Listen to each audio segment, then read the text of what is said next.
So here we are back with episode 15 of G-Witch. Before we get at it though, I would just like to thank everyone for all of the engagement on the last recap. I got a crazy amount of comments on that video, with some great theories and insight on the plot. It's awesome seeing how many people are interested in discussing the series in these videos. I may make a video going over the various theories I've gotten from those comments, and give my take on them whether I agree with them or not. Sounds like a fun thing to do. Anyway, without further ado, let's get into the episode. The episode starts with scenes of Earth, which we haven't gotten a lot of so far with the series. There's a big encampment of people and kids just kinda surviving. They have a couple mobile suits and an abandoned school they're using. From the looks of how they're eating and talking about certain provisions, like painkillers, they aren't doing all too well. From what has been said earlier in the series about Earth, this all checks out. In one of the bathrooms, some of the kids are telling a Spatian to eat. Turns out, the Spatian is actually Yule. Supposedly he hasn't eaten for 3 days, and he keeps mumbling apologies to his father. Olcott, who is from the Dawn of Fold, just opens up Yule's mouth and force feeds him, which is nice, I guess.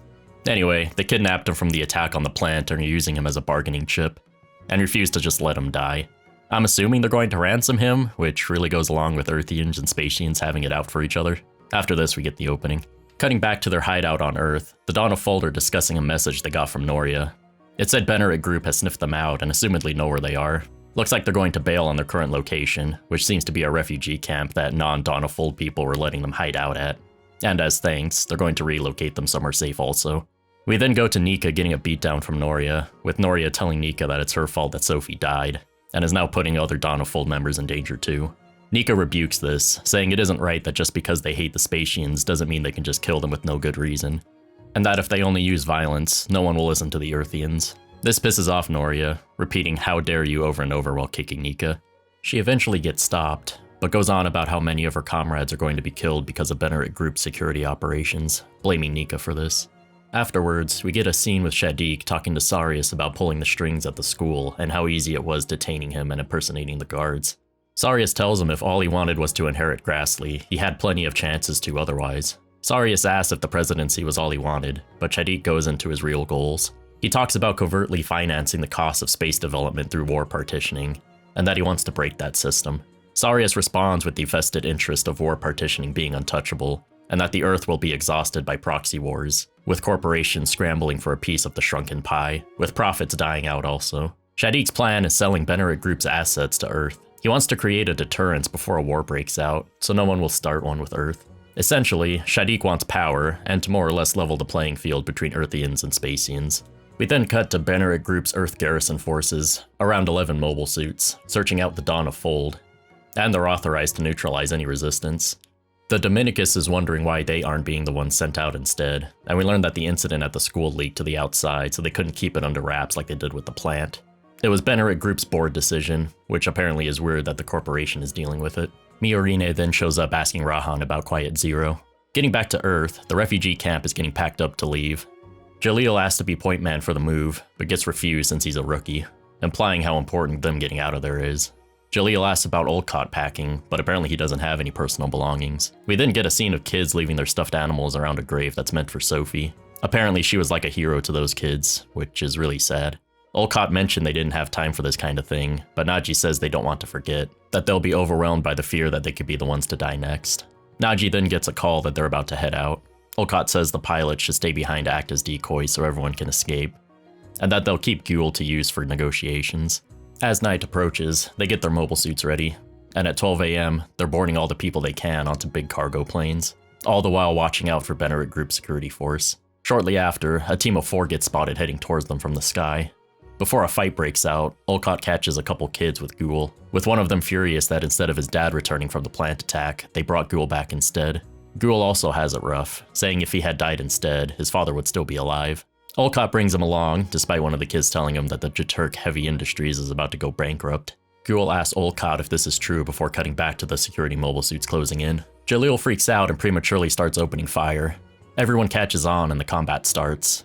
They deploy ECM jammers and heavily engage. Since the entire force is split up into teams of 4, they only have that many to contend with for now. With the jammers up, the 4 mobile suits have no choice but to land and attack on their own. One of the garrison force suits launches a volley of rockets, missing Jalil but hitting the school building that Olcott, Gule, and the kids were still in. With 2 vehicles of the refugees evacuated, they keep the garrison mobile suits distracted as best as they can. Olcott is still alive, but having a flashback to a similar situation, seeing his child die under rubble.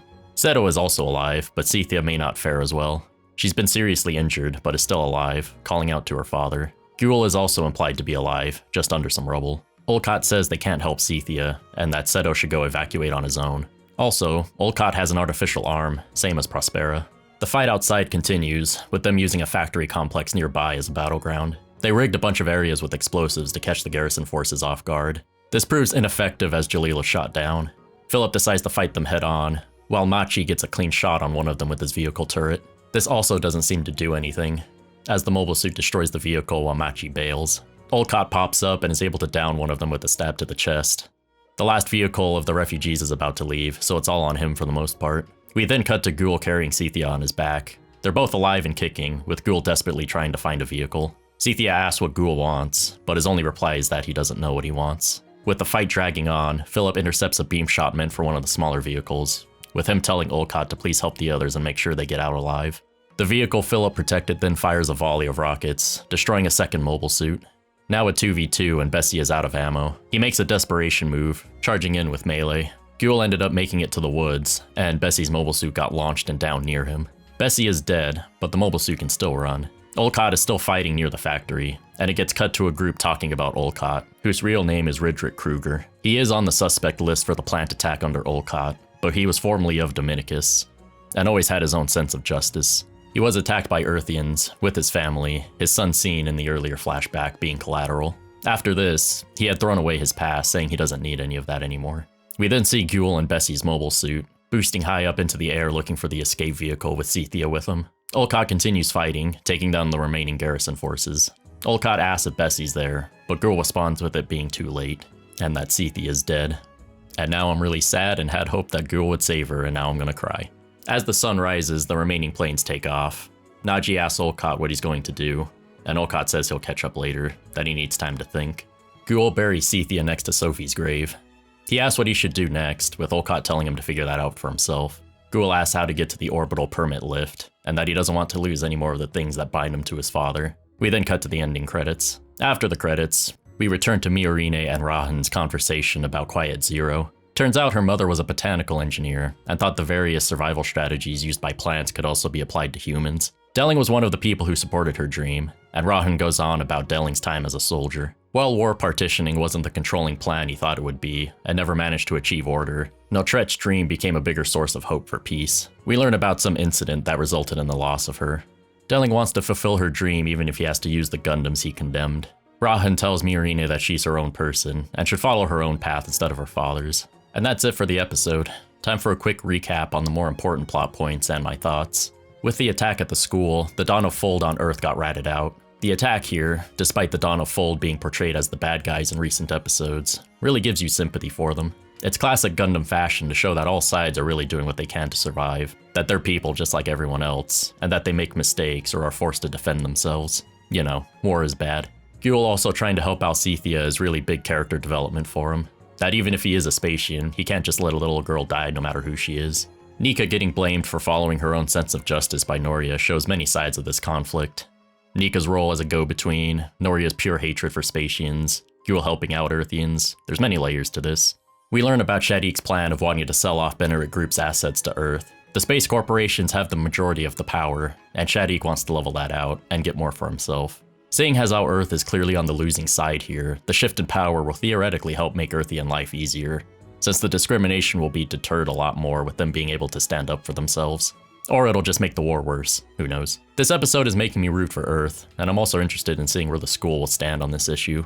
Also, no Soletta at all this episode, which is kinda weird. Lastly, we got Rahan and Miorine talking about Quiet Zero. Delling tried to manage peace through war partitioning, which obviously didn't work, so Notret's plan became the one to move forward with. Now, they didn't discuss anything about data storm networks, something Prospera emphasized. At this point, I'm not sure if plant survival measures Notret was talking about has to even do with permits and the data storms, so it almost sounds like the two plans laid out by Prospera and Notret aren't the exact same thing.